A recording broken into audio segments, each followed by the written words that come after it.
जय हिंद दोस्तों। आज हम लोग त्रिकोणमिति का भाग नंबर 2 पढ़ेंगे। कल हम लोग पाइथागोरस थ्योरम पढ़ चुके थे। आज हम लोग त्रिकोणमिति टॉपिक को आगे बढ़ाएंगे और देखेंगे क्या होता है।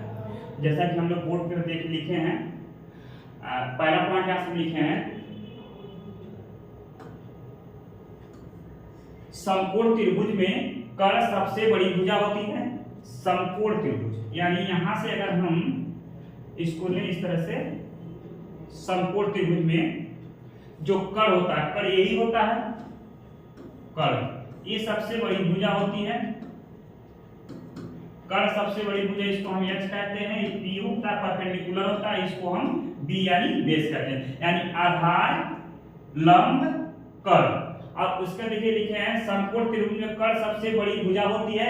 दूसरा पॉइंट लिखे हैं साइन व कॉस, साइन व कॉस, साइन व कॉस का मान 1 से कम या 1 के बराबर होता है। साइन व कॉस का मान 1 से कम या 1 के बराबर होते हैं। तो तीसरा पॉइंट यहां लिखे हैं कोसेक थीटा, कोसेक व सेक का मान, कोसेक व सेक का मान सदैव 1 से अधिक या 1 के बराबर होते हैं।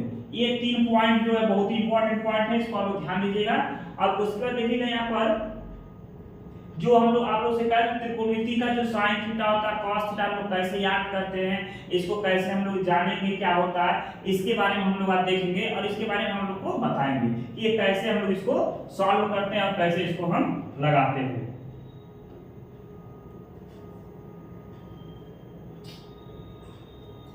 कैसे हम लोग इसको लगाते हैं।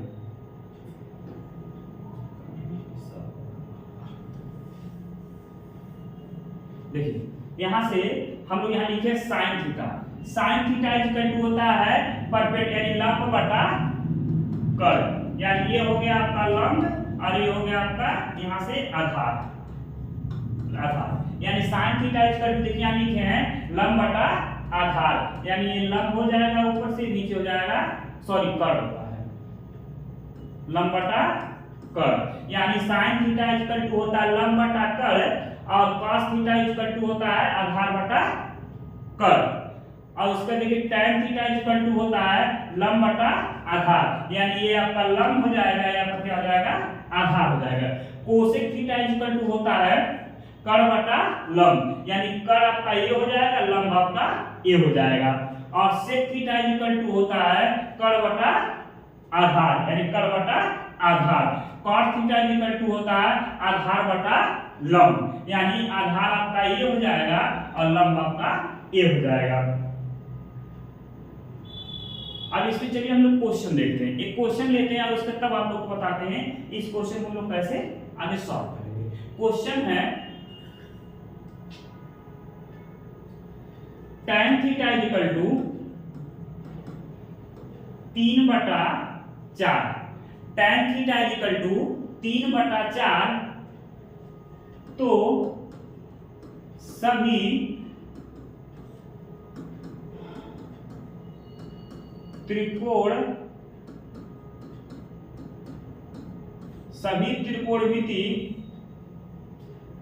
त्रिकोणमिति का अनुपात ज्ञात कीजिए। यदि tan थीटा बराबर 3/4 तो सभी त्रिकोणमिति अनुपात का मान ज्ञात कीजिए। अब देखिएगा जब आपको पता होगा tan थीटा इक्वल टू क्या होता है तभी तो लगा पाएंगे हम लोग। tan थीटा इक्वल टू होता है लंब बटा आधार, देखिए यहाँ पर लिखा हुआ है tan थीटा इक्वल टू क्या होता है लंब बटा आधार, यानी लंब आपका ऊपर वाला हो जाएगा, नीचे क्या हो जाएगा आधार, यानी लंब आपका हो जाएगा 3 और आधार कितना हो जाएगा आपका 4, कितना हो जाएगा 4। अब देखिए यहां से फिर वही फार्मूला हम लगाएंगे h इक्वल टू, आप लोगों को बताया था आप लोग को b का स्क्वायर प्लस p का स्क्वायर, यानी b का स्क्वायर कितना है 4 का स्क्वायर प्लस का 3 का स्क्वायर, यानी हो जाएगा आपका 4 का स्क्वायर 16 और 3 का स्क्वायर 9, दोनों को जोड़ेंगे तो हो जाएगा 25, यानी कितने का वर्गमूल है 5 का। कर कितना आ गया हम लोग का 5।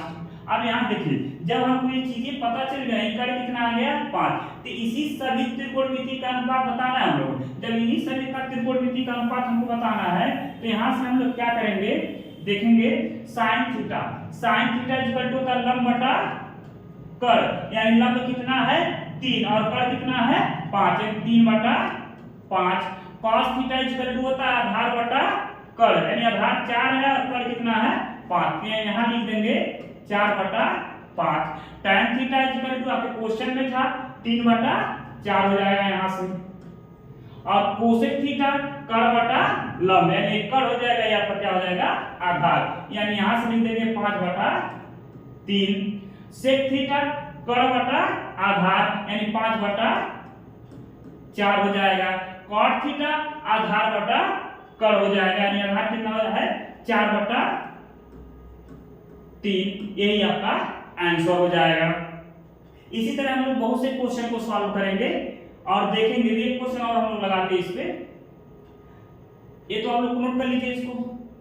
अगला क्वेश्चन है cot theta equal to, question number अगला, cot थीटा इक्वल टू 20 बटा 31। तो सभी त्रिकोणमिति का अनुपात ज्ञात कीजिए, या सभी त्रिकोणमिति के मानों का अनुपात ज्ञात कीजिए, ये दोनों सब हो सकते हैं। ठीक है, यहाँ से देखिए cot थीटा इक्वल टू क्या होता है, अब यहाँ से cot थीटा देखेंगे क्या होगा हम लोग का। अब cot थीटा इक्वल टू होता है आधार बटा कर, cot थीटा इक्वल टू क्या होता है आधार बटा कर, यानी ये आपका हो जाएगा ये हो गया c आपका कर होता है, यानी ये। अच्छा, तो यहाँ से देखिए cot थीटा यानी cot कितना आधार बटा लंब, यानी आधार हो जाएगा आपका 20 और लंब हो जाएगा 31, यहाँ से हो जाएगा ये 31। अब देखिए यहाँ से फिर यही फार्मूला हम लोग यूज करेंगे, h equal to under root में b square plus p square, यानी यहाँ से हम लिखेंगे b का मान कितना है 20, यानी 20 का स्क्वायर प्लस 21 का स्क्वायर, यानी 20 का स्क्वायर हो जाएगा 400 और 21 का स्क्वायर हो जाएगा 441, दोनों को जोड़ेंगे तो हो जाएगा 841, यानी यहाँ से 841 कितने का वर्गमूल है, तो 29 का वो वर्गमूल है, यहाँ लिख देंगे 29, यानी कर कितना आ गया आप लोग का 29, यानी यहाँ कितना हो जाएगा 29। अब यहाँ देखिए इसको फिर एक चीज निकालना है हम लोगों को,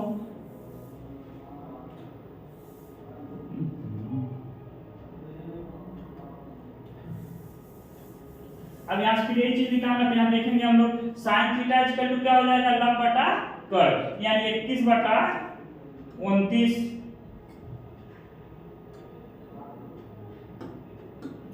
साइन थीटा बराबर हो जाएगा 21 बटा 29, कॉस थीटा इक्वल टू हो जाएगा 20 बटा 29, यानी आधार बटा कर 20 बटा 29, tan थीटा इक्वल टू लंब बटा आधार, यानी 21 बटा 20, सॉरी 21 बटा 20, और कोसेक थीटा इक्वल टू हो जाएगा कर बटा लंब, यानी 29 बटा 21, 29 बटा 21, सेक थीटा इक्वल टू कर बटा आधार 29 बटा 20, कॉट थीटा इक्वल टू हो जाएगा 20 बटा 21, जो आपका क्वेश्चन यहाँ दिया था 20 बटा 21, ये आपका आंसर हो जाएगा। आज के लिए इतना ही।